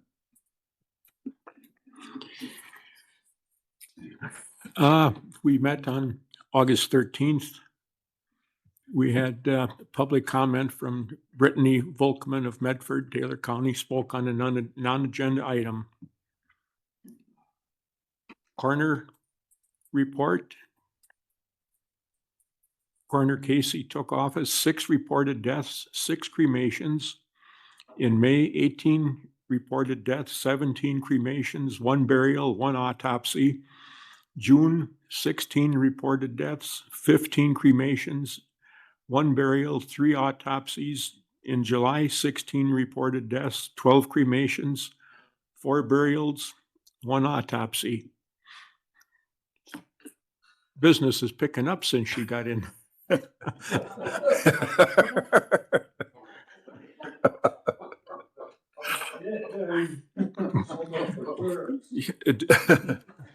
And she said there was no survivors. The District Attorney Department report, the office is at high volume of cases with 250 cases pending review and 50 were just filed. New District Attorney Alexis Nash and her office diligently working towards getting that number down. She's a real aggressive gal that we've got on board now. She's got some spunk. Almost like my sidekick here. Clerk of Circuit Court Department report, no new updates. There will be a new clerk of circuit courts elected in January. The sheriff's office, the department report, we went on the radio project and request for proposal that we've already discussed today. Staffing update. Dawson Housechild is in his third phase of field training officer and is estimated to complete his FTO in the beginning of September. New hire Brandon Boggs is currently in the Recruit Academy in Rhinelander and doing very well. He is anticipated to graduate from the academy early September and return to Price County for the FTO program, interviewing for the third vacancy. Humane officer Mindy Dabler has been busy with animal calls. K-9 units, Deputy Calcevera has been organizing the K-9 fundraising schedule for the end of August, which is going to be a trap shoot out at by the airport trap range. Rec officer has kept up with the required hours for the Department of Natural Resources and has been on a lot of boat patrol. Jail recently passed its kitchen and jail inspections with positive feedback from the inspectors. The sheriff's office is dealing with an influx of open records requests, which are taking a significant amount of time and resources. The county is exploring ways to manage the requests more efficiently. In 2024, there were 195 total requests. 2025, there were 322 total requests. Year to date in 2026, we've had 220. It's getting to be a real problem for our people over in the sheriff's department. Discussion on amending ordinance section 398-19. The committee discussed an ordinance update regarding pet waste in campgrounds. We've been getting a lot of complaints about people leaving pet waste in the campground, which would require pet owners to clean up after their animals, including at campsites. The committee agreed to move forward with the ordinance update and schedule a public hearing in the future. Are there any questions? What? Okay, Not yet. hearing none, thank you, Mr. Polachek. Okay, thank you. That concludes that section of the agenda. We'll convene out of committee of the whole. Date of next meeting is September 15th, 2026. Does anybody have anything else they want to add for comments, even though there's nothing else on the agenda? Nothing else. We'll go ahead and call this meeting adjourned.